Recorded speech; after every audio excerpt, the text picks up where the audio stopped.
এর বয়স প্রায় 38 বছর হয়ে গেছে। এই 38 বছরে 6 শিডিউলের অধীনে আমরা যদি দেখি, এতদিন যা কিছু আমরা দেখেছি, আইন প্রণয়নের ক্ষমতা থেকে সেখানে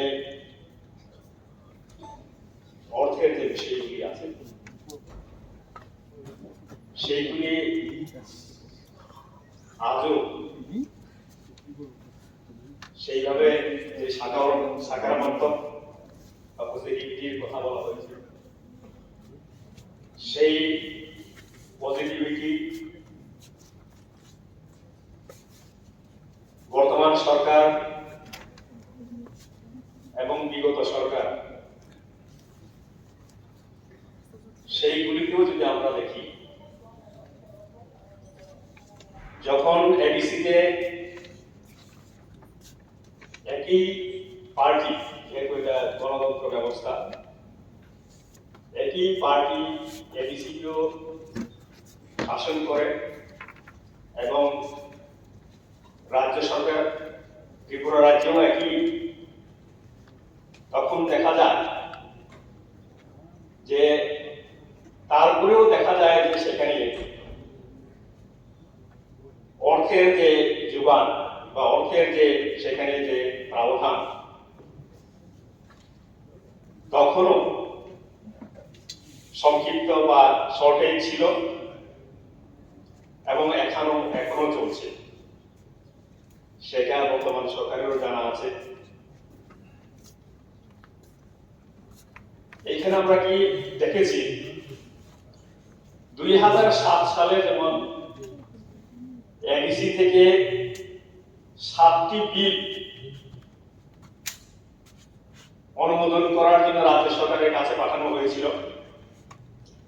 সেই 7টি বিলের মধ্যে গুরুত্বপূর্ণ একটা বিল ছিল,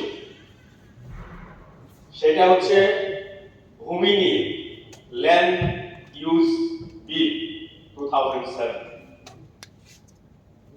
সেই বিল 2007 রাজ্য সরকারের কাছে এসেছিল, ইনক্লুডিং আদার বিল, এবং 2013 সেই বিল ডিস্ট্রিক্ট কাউন্সিলের সেখানে যারা পরিচালনা করছেন বা কাউন্সিলে যারা বিল পাস করেছিলেন তাদের এখতিয়ার নেই বলে ফেরত দিয়েছিলেন। কিন্তু আমার এই হাউসের অবগতির জন্য বলতে চাই, সেটা হচ্ছে প্যারা 3 of the 6th schedule to the Constitution of India empowers the district council to pass the bill in regard to land. তারপরেও এগুলি কিন্তু কাগজে পত্রে রয়ে গেছে যে এডিসি ভূমির উপরে কোনো কর্তৃত্ব নেই। কিন্তু আমার প্রশ্ন হচ্ছে, এডিসি এলাকাটাই তো ট্রাইবেলদের জন্য এবং সেখানে ভূমি পার্টিকুলারলি এই কারণেই কিন্তু এডিসি এলাকা নির্ধারিত করা। এইভাবে যদি আমরা দেখি, আমি শুধু গুরুত্বপূর্ণ বিষয়গুলি বলছি, যে ককব্রকটাকে রোমান স্ক্রিপ্টে লেখার জন্য 2000 সালে একটা অ্যামেন্ডমেন্ট বিল আনা হয়েছিল এবং রাজ্য সরকারের কাছে, গভর্নরের কাছে পাঠানো হয়েছিল। যেহেতু এটা 2000 সালে পাঠানো হয়েছিল, সেই বিল আজ অবধি বর্তমান সরকার পর্যন্ত এই ককব্রক স্ক্রিপ্টে যে রোমান স্ক্রিপ্টে যে বিল, সেই বিল আজ অবধি অনুমোদন দেওয়া হয়নি। এই হাউসে সবাই বলছেন এডিসি এলাকার উন্নয়নের জন্য এই এডিসি এলাকায় 35% লোক বসবাস করেন এবং এই 35% শুধু আদিবাসী বা ট্রাইবের নয়, এখানে প্রায় 15 থেকে 16% অন্যান্য লোকেরাও বসবাস করেন। এইভাবে যদি এডিসি কে যদি রাখা হয়, তার যে ক্ষমতায়ন যদি না করা হয়, 2000 সালে বিভিন্ন দপ্তর দেওয়ার জন্য এডিসি কে দপ্তর দেওয়ার জন্য যে নোটিফিকেশন করা হয়েছিল, সেই নোটিফিকেশন আজ অব্দি বাস্তবায়ন করা হয়নি। শুধুমাত্র সোশিয়াল এন্ড ওয়েলফেয়ার ডিপার্টমেন্ট কোথায় দেওয়া হয়েছে? North district. তখনকার পরবর্তী সময়ে নর্থ ডিস্ট্রিক্ট বাইফার্কেশন হয়ে নর্থ এবং ধলাই ডিস্ট্রিক্ট হয়েছে। শুধু এই সোশ্যাল ওয়েলফেয়ার এই দুইটা ডিস্ট্রিক্টে দেওয়া আছে। সেইভাবে এগ্রিকালচার ডিপার্টমেন্ট মাননীয় এলওপি লিডার অফ অপোজিশন ওনার কাছে, উনি যখন ডেপুটি সিএম ছিলেন তখন এগ্রিকালচার ওনার কাছে ছিল দপ্তরটা। সারা এডিসি কে এগ্রিকালচার দপ্তর দেওয়া হয়নি। Actually, what is happening is that এই সরকার হোক ওই সরকার হোক, the functioning of the ADC is being crippled. We talk about empowerment, and that empowerment has not happened for the last 38 years.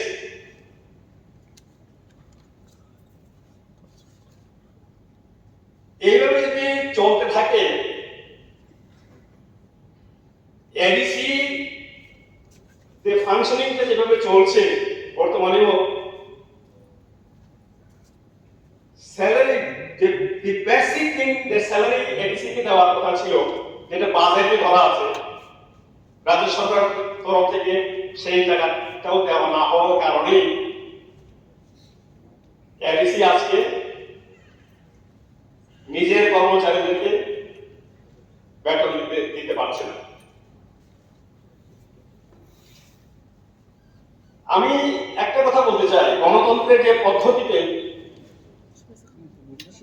এই পদ্ধতিতে যখন ইলেকশন ম্যানিফেস্টো থাকে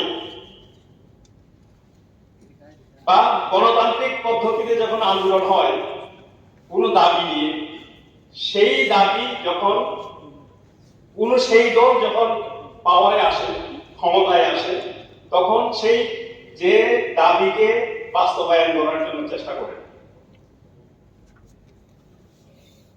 গত ইলেকশনের যে, আমার বলতে বাধা নেই, গত ইলেকশনে যে বিজেপি 2023 ইলেকশনে আমি এটা নিয়ে রেখেছি, নিজের হাতে করেছি। এডিসি কে এম্পাওয়ারমেন্ট করার জন্য আপনারা প্রস্তাব রেখেছেন, খুব ভালো কথা। পাওয়ারে এসছে, কোন দল যখন কথা দিয়ে পাওয়ারে আসে, সেই বিষয়বস্তুকে অবশ্যই বাস্তবায়ন করার জন্য পদক্ষেপ নিতে হয়। আমরা দেখেছি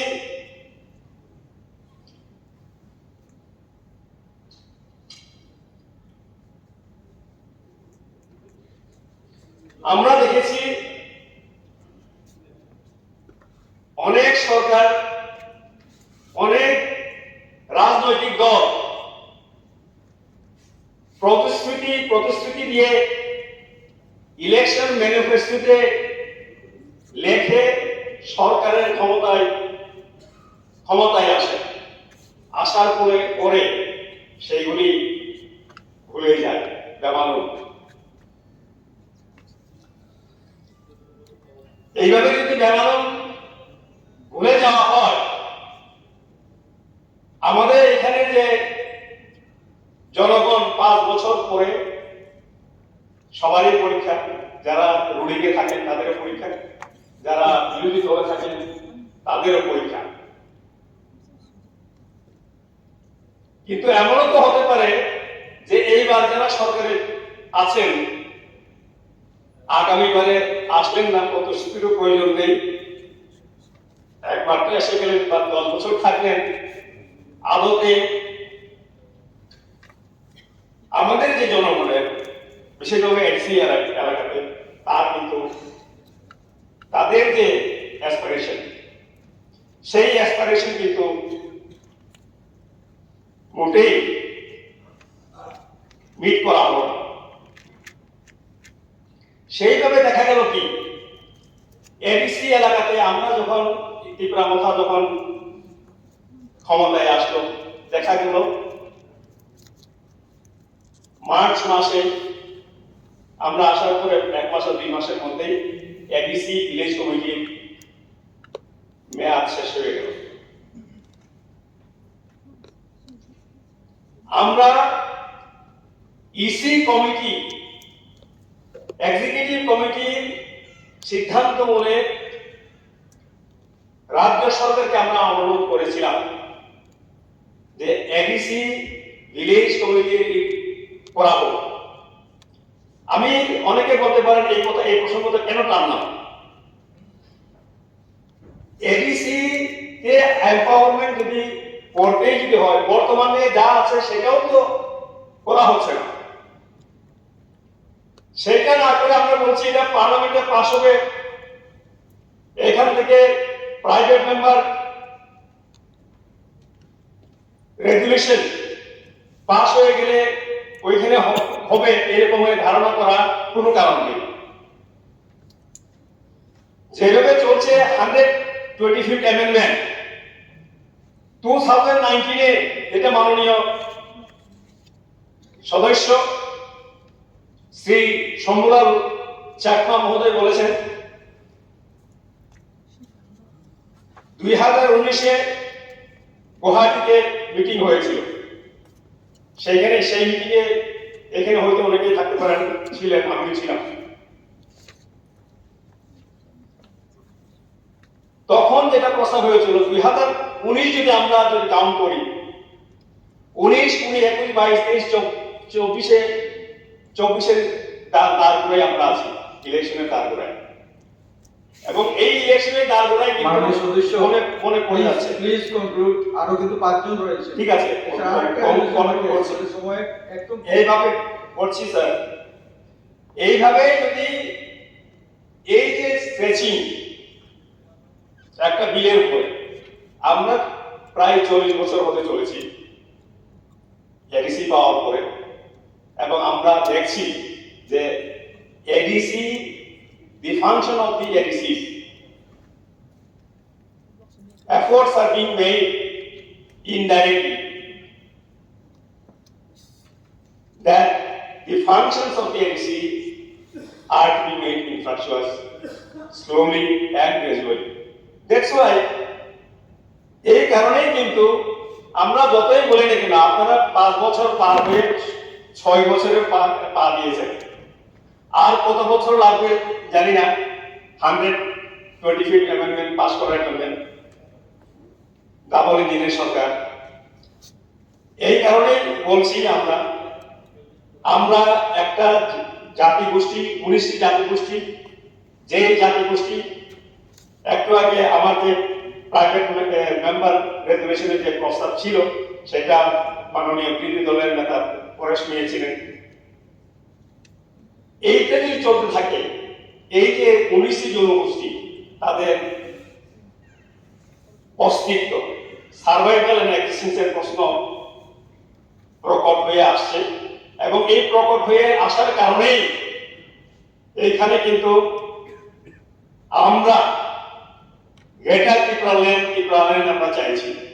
এই কারণে আমরা চাইছি, কারণ আমরা দেখছি যে এইভাবে আমরা অপেক্ষা করে করে থাকলে 84 amendment to the Constitution of India, যার মাধ্যমে সমস্ত ভারতবর্ষের যে এমপি কনস্টিটিউয়েন্সি সেইগুলিকে ডিলিমিটেশন হবে, এবং এই ডিলিমিটেশন হবে on the basis of the population of the concern state, and accordingly MP সংখ্যা বাড়বে, এবং এখানেও পপুলেশন অনুযায়ী বাড়বে।